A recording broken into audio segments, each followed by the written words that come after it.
ঋণৰ কিস্তি বিচাৰিবলৈ গৈ আক্ৰমণৰ সন্মুখীন ফাইনেন্স কোম্পানীৰ এজন মেনেজাৰ।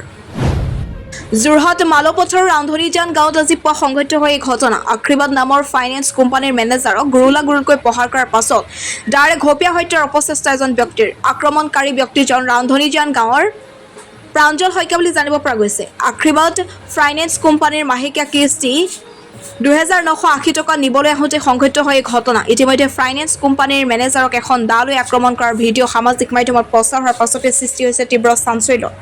মেনেজাৰক আক্ৰমণ কৰাৰ ঘটনা পোহৰলৈ অহাৰ পাছতে এই ঘটনাৰ সন্দৰ্ভত প্ৰতিক্ৰিয়া প্ৰকাশ কৰিছে প্ৰাঞ্জল শইকীয়াৰ পত্নী মধুস্মিতা শইকীয়াই। তেওঁ এই সমগ্ৰ ঘটনাটো এক পৰিকল্পিত আখ্যা দি ভুল বুজাবুজিৰ বাবে সংঘটিত হোৱা বুলি প্ৰকাশ কৰাৰ লগতে একাংশ সংবাদ মাধ্যমত প্ৰচাৰ হোৱাৰ দৰে কোনো ধৰণৰ ঘটনা সংঘটিত নাই হোৱা বুলিহে দাবী কৰে। ইফালে এই ঘটনা প্ৰচাৰ হোৱাৰ পাছতে স্থানীয় পুলিবৰ আৰক্ষীয়ে প্ৰাঞ্জল শইকীয়াক থানালৈ তলব কৰা বুলি জানিব পৰা গৈছে। আমাৰ কালি ফাইনেন্সৰ কিস্তি পৰিছিলে। তাৰপাছত কালি মানে আমি ডেটটো গম নাপালো। মোৰ কাগজ যিখন লোনৰ কাৰ্ড থাকে সেই কাৰ্ডখন যোৱা মাহত মানে তাত থাকি আহিছিলে। মেনেজাৰ অহা দেৰি কৰিছিলে কাৰণে মই তাতে থৈ আহিলো। আৰু ডেটটো গম নোপোৱাৰ কাৰণে মানে কিস্তিটো আমি আজিলৈকে যিমান কেইদিন হৈছে এবাৰো খেলি মেলি হোৱা নাই। আপোনালোকে তাত গৈও সুধিব পাৰে বা মেনেজাৰকো সুধিব পাৰে। কিন্তু ডেটটো গম নোপোৱাৰ কাৰণে মানে আমাৰ খেলি মেলি হৈ গ'ল। পইচাটো দিয়াটো খেলি মেলি হৈ গ'ল।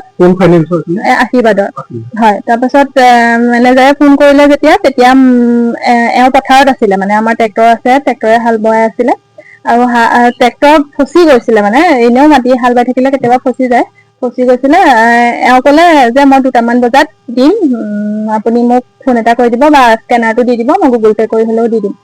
তেখেতে প্ৰথমতে হ'ব বুলি ক'লে।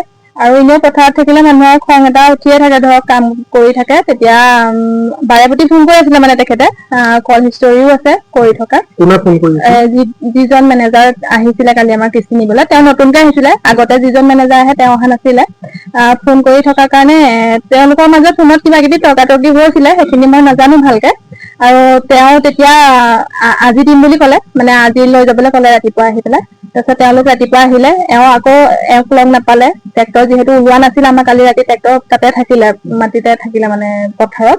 আৰু সেইটো কাৰণে আহি পেলাই মানে তেওঁলোক এজন অহা নাই আকৌ দেই, এজন দুজন অহা নাই, 8জনকে আহিছে মানুহ। আহি পেলাই এওঁ আহি পালেহি। আহি পেলাই মানে পইচাটো মই তেওঁৰ হাতত দিলো, মেনেজাৰজনৰ হাতত দিলো। আপোনালোকে কিমান লোন লৈছিলে? আমি 65,000 লৈছিলো। কিমানকে দিব লাগে প্ৰতিমাহ? আমি 2980 টকাকে দিব লাগে। তাৰপিছত সেই মই 3000 টকা দিছো দেই, 2980 টকাও দিয়া নাই, 3000 টকা দিছো, 20 টকা বেছিকেই দিছো। দিলো তেওঁৰ হাতত। কিন্তু তেওঁলোকে মানে কথা থুটা মোজাত লাগি পেলাই এওঁ পথাৰলৈ যাবলৈ ওলাই আছে মানে দাখন হাতত লৈ পেলাই। কিন্তু সেই থুটা মোজাতে লাগিলে। সেই থুটা মোজা লাগোতে মানে দৌৰি গৈ পেলাই যে দাখন হাতত লৈ গ'ল, সেইটোৱে মানে তেওঁলোকে এটা ভিডিঅ' বনাই পেলাই আপলোড কৰিছে। মই এতিয়া গম পাইছো বাৰু, দেখিছো। কিন্তু কাহিনীটো মানে তেনেকুৱা হোৱা নাছিলে, মানে কটাকটি মৰামৰি নিচিনা হোৱা নাছিলে। কিন্তু সেই দাখন যে হাতত থাকিলে, সেই দাখনে মানে ভিডিঅ'টো তেওঁলোকে প্ৰি প্লেনিং কৰি আহিছে গোটেই লাগিছে। মানে ইমান যিকণ সময়ৰ ভিডিঅ' দিছে, অকল সেই দাখন হাতত লোৱা ভিডিঅ'টোহে দিছে। বাকীখিনি ভিডিঅ' নাই দিয়া মানে তেওঁলোকে কি হৈছিলে কি নাই হোৱা। সেইটো কাৰণে সেইখিনি আৰু মোৰ ক'বলগীয়া কথা। নাই চপা।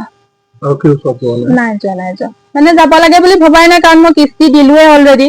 আৰু তেওঁলোকেও একো নোকোৱাকে তেনেকে গৈছে। কিন্তু ভিডিঅ'টো কিয় আপলোড কৰিলে, কেলে আপলোড কৰিলে, সেইটোৱে মই বুজি পোৱা নাই আচলতে। সিমান খিনিলে একো হোৱাগে নাছিলে। মোৰ নাম মধুস্মিতা। আপোনালোকে এতিয়া কি বিচাৰে মানে এইখিনি যে এনে অভিযোগ খিনি উঠি আছে, এনে ভিডিঅ' খিনি আপলোড কৰি আছে, সেইখিনি মানে হ'ব নালাগিছিলে, সেইটোৱে ভাবো আৰু মই। সেইখিনি ইমান পৰ্যায়লৈ যাবলগীয়া কথা নাছিলে মানে তাতে ধৰক ভিডিঅ' এটা আপলোড হৈ গ'লে বহুত খিনি কথা জড়িত হৈ থাকে ন, মানুহৰ ঘৰখনৰ মানে ফেমিলি মেম্বাৰ খিনি বা বিভিন্ন মান সন্মানৰ কথা আহি পৰে। হয়, মই মানসিকভাৱে কষ্ট পাইছো। যিহেতু এতিয়া ফোন কৰিছে এনেকুৱা তেনেকুৱা হৈছে নেকি, চবেইতো চিনি পায় ন ঘৰটো। কাৰণ আজিলৈকে মই 3টা গোটত আছো, চেটিনতো আছো, ফিউজনতো আছো। কোনো এটা গোটত মই কিস্তি খেলি মেলি কৰা নাই। আপোনালোকে প্ৰত্যেকজন মেনেজাৰক সুধিলে ক'ব। কিন্তু কালি এদিনৰ সেই ডেটটোৰ পাহৰণিত মানে কিবা এটা গণ্ডগোল হৈ গ'ল। তেওঁলোকেও সেইটো কথা বুজি পাব লাগিছিলে আৰু ইমান খিনি পৰ্যায়লৈ যাব নালাগিছিলে বুলি মই ভাবো। মানে ভিডিঅ' চিডিঅ' বনাই আপলোড কৰাটো কৰিব নালাগিছিলে। সেইখিনিয়ে মই ক'বলগীয়া আছে। এওঁ পথাৰতে আছে, ট্ৰেক্টৰ যিহেতু আমাৰ ট্ৰেক্টৰখন হাল বাই থাকে, হাল বোৱা কামত লাগি আছে তেওঁ। আমাৰ এখন ৰান্ধনীজান। হয়।